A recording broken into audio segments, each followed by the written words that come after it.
Hello and welcome to the Pete Braley Show. Thank you so much for checking us out. If you're new to our show, we try to shine the spotlight on people that make our life more enjoyable here in Greater New Bedford and Southeastern Massachusetts. I like to highlight what some of the people from our area are doing around the country as well. So if you know of someone that you think we should have on a future show, you can reach out to me. You can message me on Facebook. I'm on X, it's at Pete Braley, or you can email thepetebraleyshow@gmail.com. That's thepetebraleyshow@gmail.com. Our guest on this episode is someone I've been hoping to connect with for a while now, but her schedule and mostly her schedule. Ashley Bendiksen is with us, the survivor, expert speaker, and award-winning activist. Ashley, welcome. Thank you for having me. I'm glad to be here. Great to see you. And first time you were at Fun 107, weren't you, when I was at BSM? And I think I got to know you then, and you've done so much since. So I believe so. I believe that's correct. How long have you been speaking?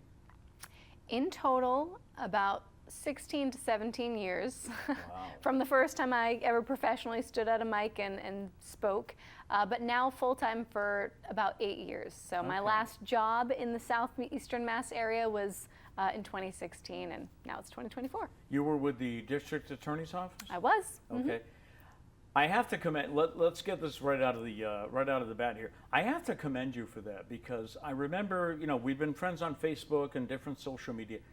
I remember that you took a risk that a lot of people probably are not comfortable taking.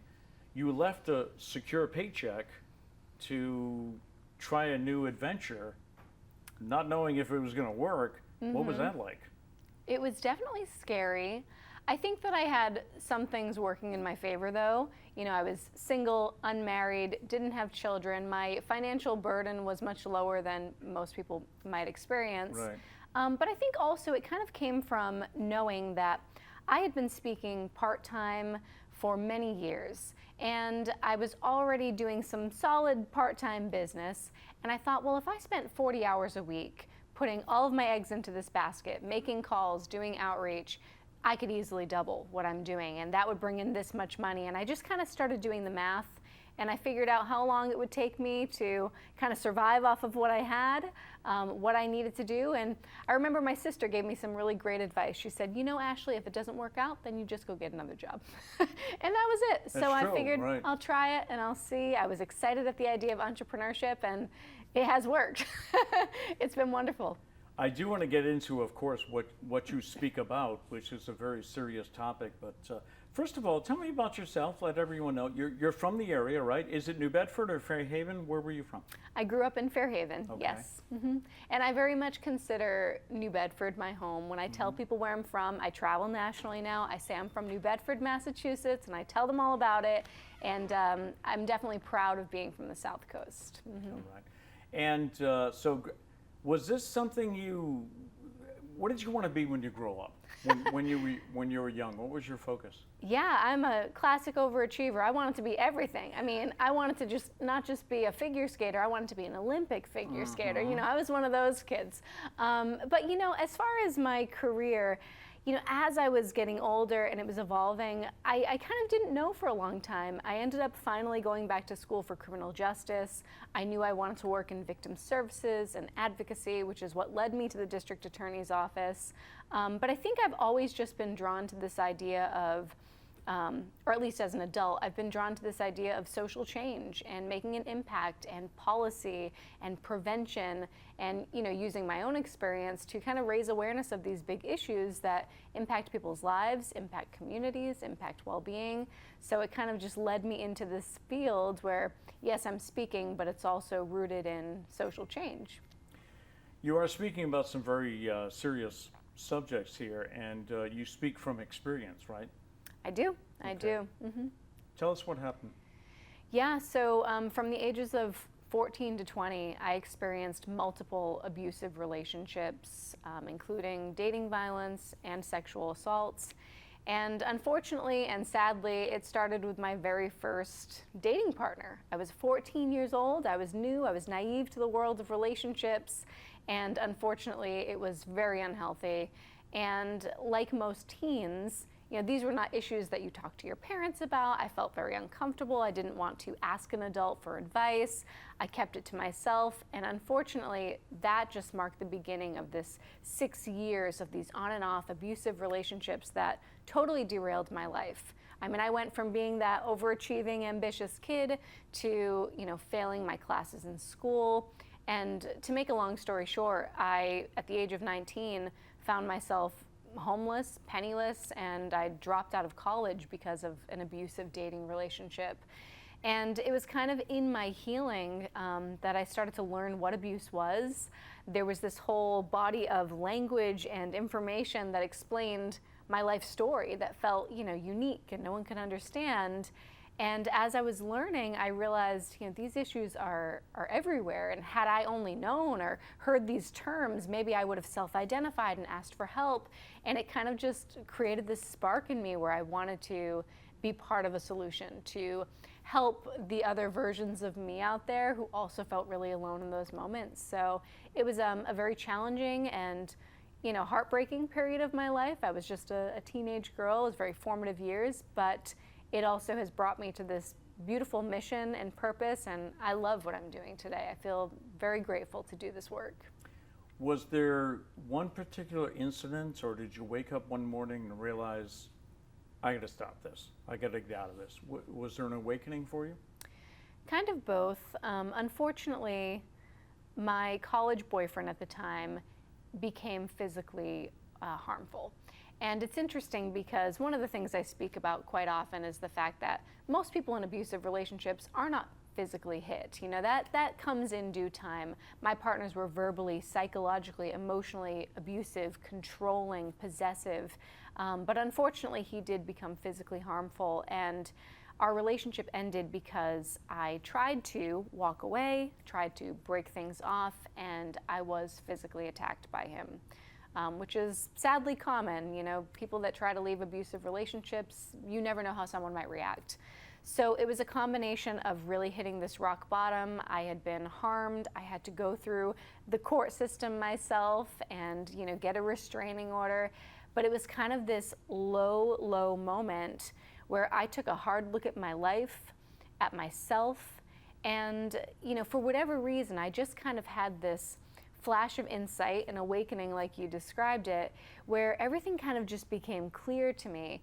I saw that it wasn't me, it was all these people around me that had really destroyed my life, and it just sparked a desire in me to not repeat this once more. And I think it's important that I just say, for anyone watching, that's not the typical healing journey. It is not easy just to think your way out of it and change your life. And for me, putting those pieces back together, it was long and complex, and I'm still healing in many ways. But there's a lot of barriers too. It's not just that simple, but for whatever reason, for me, that was my path, my journey, and perhaps it's because I was meant to do this work. So let's talk about the work then. You travel around the country, right? You just told me you were in California recently, and who do you speak to? I understand you have different programs, whether it's corporate or whatever. You speak at a lot of universities and high schools, correct? I do. So because this is now my expertise, and I ended up going back to school, studying the justice system, this became like my soapbox cause, so to speak. I do speak to multiple audiences, everyone from students and teachers and parents to police, law enforcement, first responders, other victim advocates, corporate trainings on handling domestic violence when it impacts the workplace. But the bulk of my work is speaking to students, really in that kind of middle school to college age bracket. And I have so much passion for speaking to that age group, partly because my story is right where they are, but I also know that's where these issues start. It's the age where young people are craving answers and they want solutions to their relationship drama and stress and confusion and questions.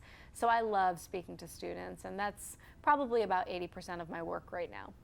And do you have a chance to meet with them afterwards, and what kind of feedback do you get? I do. Every school is a little bit different. But almost always there are disclosures, there are words of gratitude, there are students asking for advice. Some schools, there's a line out the door. Other schools, kids are a little bit more quiet, but then I'll go home and there's lots of messages in my Instagram where they're asking, more comfortably that way. But it's a range. A lot of students will come up and say, I thought it was just me. Everything you just shared, that's my relationship now, or that's the relationship I had last year. And other students are disclosing even more serious issues, which is powerful because, my speech might not change a life, but it plants that seed of awareness that can be life-changing. For a student to feel just a little bit more empowered and encouraged to ask for help, to report an incident, that's the beginning of them improving their life. So, yeah, students come up and they share all kinds of things. How did you get started? I can't, and correct me if I'm wrong, you offer seminars now to teach other people how to be speakers. Did I read that right? I have, not so much anymore. Honestly, it was one of those things that I kind of nerded out on during the pandemic when we had some downtime. A lot of people always wanted to know, how did you get into speaking? And I had all this free time on my calendar. I was doing virtual speeches. So I kind of was doing some more coaching, and I've actually locally done some public speaking workshops because I also enjoy the business of all this and just the art of public speaking. Right. But as far as how I got into it, that started right here in New Bedford. I was in my early days of healing, and part of that, I started volunteering at the Women's Center, and they are the local domestic violence agency here. And it was them who knew I had a story, and they asked me if I'd be willing to share it at our local community vigil for Domestic Violence Awareness Month. Mm-hmm. I was terrified, but I really hoped my story would help someone. And after that moment, I had some requests from people in the audience to speak at the local nonprofits and after-school youth program, and it just kind of took off. And I saw the power of just having open dialogue about this issue because it created solidarity and it created, again, that empowerment and encouragement to open up and speak out. And we're such a multimedia society nowadays. You don't just stand on a stage with a microphone, right? No, that's not my preference. Some speakers do, and I have had to. Sometimes you go into a school and the microphone's not working, or it's a karaoke machine. It's all over the place. But one thing that I've learned to do is master the art of storytelling. So I feel confident that even with just a mic, I could keep an audience's attention. But because I specialize in speaking to students, I've had to really master this of how do I keep them engaged, not falling asleep, listening, respectful.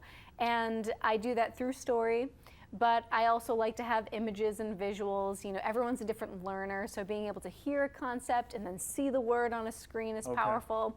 So I found a way to kind of craft an experience when I'm on the stage. How long is your presentation? It's typically about an hour. Because I was going to say, the attention span nowadays is just seconds probably, right? Yes, and it's quite remarkable because often a school principal or an organizer will say, wow, they were just in it the second you started. And I'm like, yeah, I've had to work on that skill. Yeah, but it's definitely a skill. So, but when you're honest, when you're authentic, when you're genuine, when you tell a real story, kids listen. If I got up there and just started talking about all my accolades and putting bullet points on a slide, they're not going to pay attention. But because I get real and relatable, that always works. You mentioned you work a lot with first responders. Is that helping them to deal with patients in a traumatic situation? Yeah, often it's to help them, one, better understand the victim experience. So I share my story as a survivor. And also now, because of my work, I teach a lot of best practices on how to work with those individuals. For anybody who's in victim services or first response, it is complex. If you're in law enforcement, it can be dangerous and unsafe. Abusers can be manipulative, so understanding domestic violence to know who's the offender, even just down to victim advocates or social workers who are working with survivors to know what are the things that I can do and say to really empower this person to help them break this cycle versus, me seeing them again in a few months because they went back and there was another incident. So it always depends on the audience, but it's really on best practices for response and really empowering survivors to break that cycle. I find it interesting, something you said earlier about how just leaving is it's not that easy, because a lot of us on the outside, we think, well, if you're in a bad situation, get out of it. Why is it not so easy? That could be a whole episode. My goodness. Well, the list of reasons and barriers and challenges is truly endless. I think we can each think of just any relationship we've had in our life, even a healthy one, can sometimes take time to leave. It's not so easy just to walk out on someone who's been a central part of your life for so long. But when it comes to abusive or unhealthy or toxic relationships, however you want to label it, there's often a lot of control, and a lot of your life has been preoccupied by your partner. Perhaps you've changed your job, your career, or gave up your financial independence because now your partner is the one taking care of you. So, everything from not knowing you're a victim, to not knowing access to resources, not believing that you are able to leave and independently, move on with your life. And then, of course, there's barriers based on your identity. It could be language barriers. It could be that, this organization is called the Women's Center, and I think I can't go there because I'm a male survivor. So the list is truly endless, and I think the best thing, bystanders and friends and loved ones can know is just that it's complex, and it might not make sense to us, but there are real barriers that exist, and it's not always as easy as just leave if it's so bad. Yeah. Yep. Do you have any advice for parents who maybe see this happening to their, little girl or their little guy? Yeah. Because sometimes you feel like you can talk to your blue in the face and it's not going to matter. Yes, and this is true. Half the time when I'm speaking in a school, I'm saying what the teachers, the parents, the principals have been saying to these kids, but I'm an outside voice, right? They expect parents to say those things. I think as a parent, honestly, you might not know that this stuff is happening. Teens, especially with their personal and social lives, can be really good at hiding what's going on. That was my experience. My parents had no clue. If anything, they just saw me acting rebellious and not, flagging that as maybe something's going on in Ashley's life and that's why she's acting this way. So I think, my first piece of advice is always pay attention to your child. If they are acting differently or out of character or you notice any change in them, it warrants just a quick check-in. I think having conversations around what's healthy as much as possible is great. Sit down and talk to them about dating. Even if you don't think they're dating yet, even if you don't want them dating yet, they will at some point in life. Have these conversations young. I think I've always said, if you're a parent, foster every opportunity to talk to your children, even about trivial, unimportant things. Because if your kid comes to you and they ask you about an issue at school, and you talk to them, and then you talk longer, and you ask questions, and you show curiosity, and you make them feel not judged, when the big issues come up, they will feel more comfortable asking you for help. So I think it starts in those everyday interactions and really constantly letting them know and feel that you're a safe person to talk to.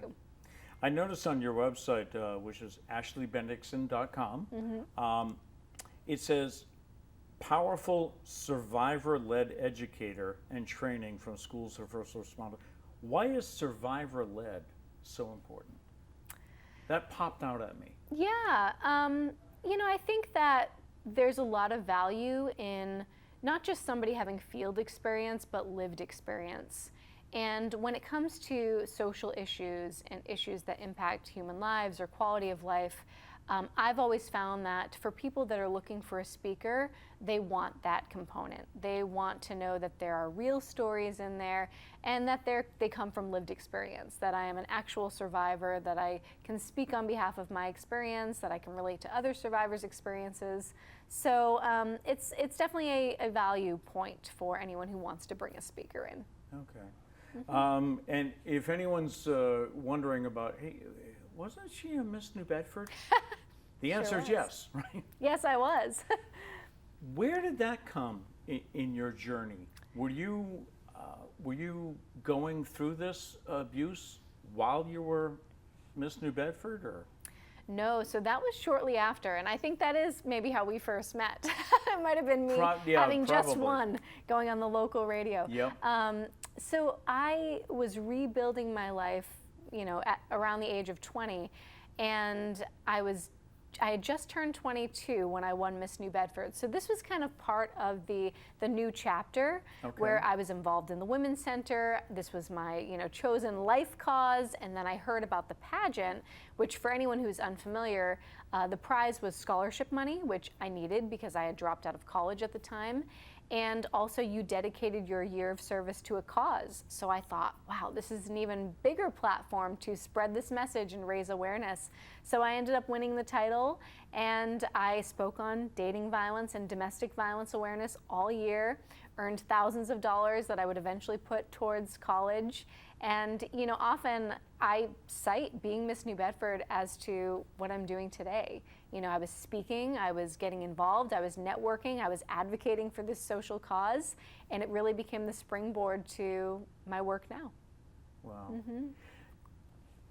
When all of this came out, was your family surprised? Or you said that they might have seen you acting out in ways, did some things suddenly make sense?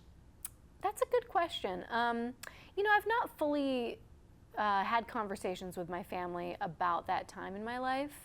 I think that they, in many ways, kind of knew, kind of understood, especially towards the tail end. My college boyfriend wasn't hiding things as well as, maybe the prior relationships and my hiding things.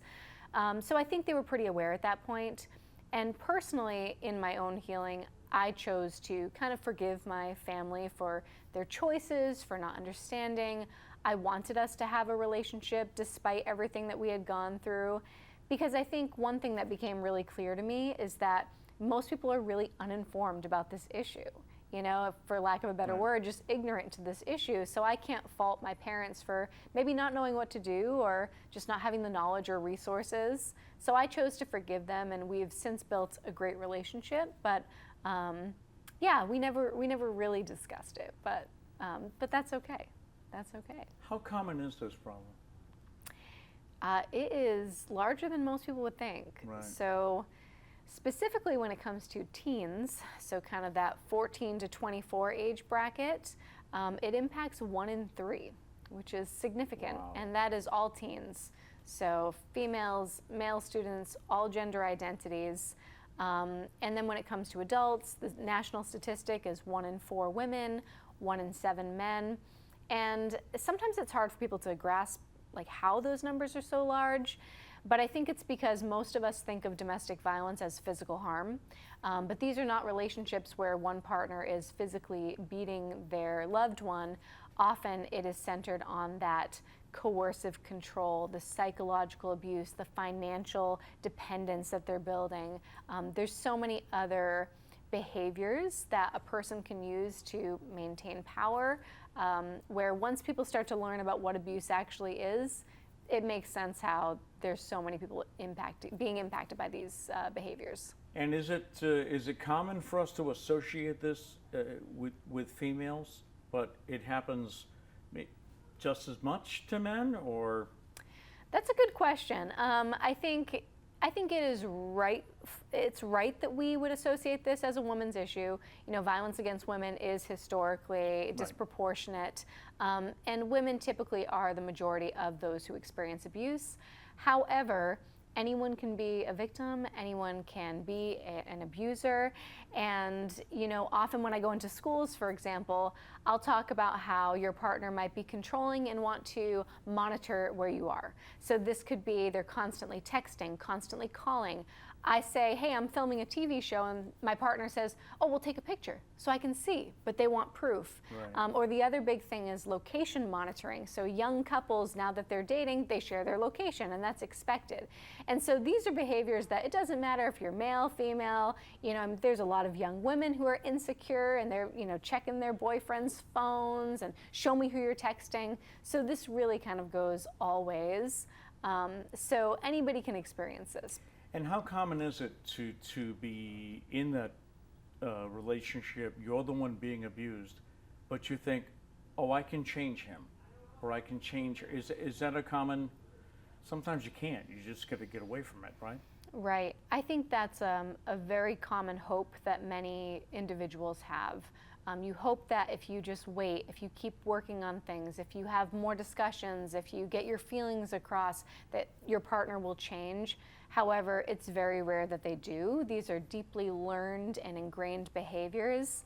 But for many who are in these relationships, they get these glimpses of hope where their partner apologizes, they have some gifts, words of affirmation, you have a really good week or a few weeks or a month, and you think, okay, this is proof that Right. they're making progress. But unfortunately, usually these behaviors just come right back in this endless cycle. Yeah. So you speak at schools, and you said also corporate. So if anyone wants to hire you, just what's the first step? Go to your website or what? I would love that. Yes, Yeah. my website, ashleybendiksen.com.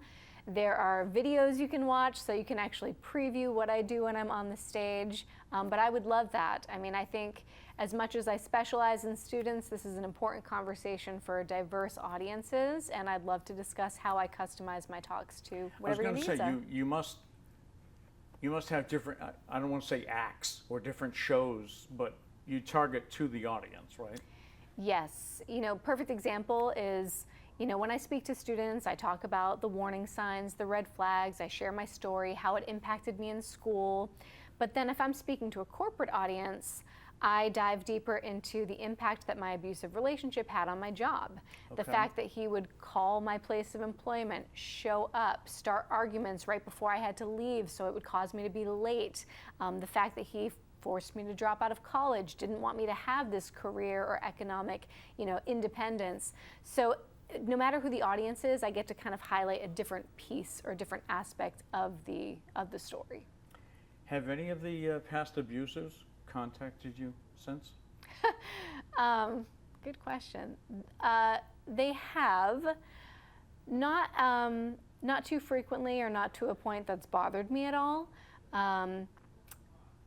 But early in the beginning, not so much anymore. I think everybody moves on with their lives, and sadly, for many of the individuals who are abusive to me, they already have new victims in their life, so to speak. They've moved on to the next people. But have I heard from them over the years? Yes. But it's one of those things where it doesn't bother me at all. Yeah.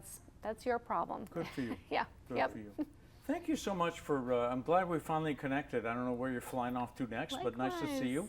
Thank you. All Thank right. you for having me. I love coming back home to New Bedford. All right, ashleybendiksen.com if you want to know more. And the time has flown by. Thank you so much. We always wrap up the show with a thought for the day. And our thought today comes from Mark Cooper, who once said, "Life has no remote, so get up and change it yourself." Nobody's going to help you, right? I mean, you got to make the change yourself. As we always say, no matter what, go out and make it a great day.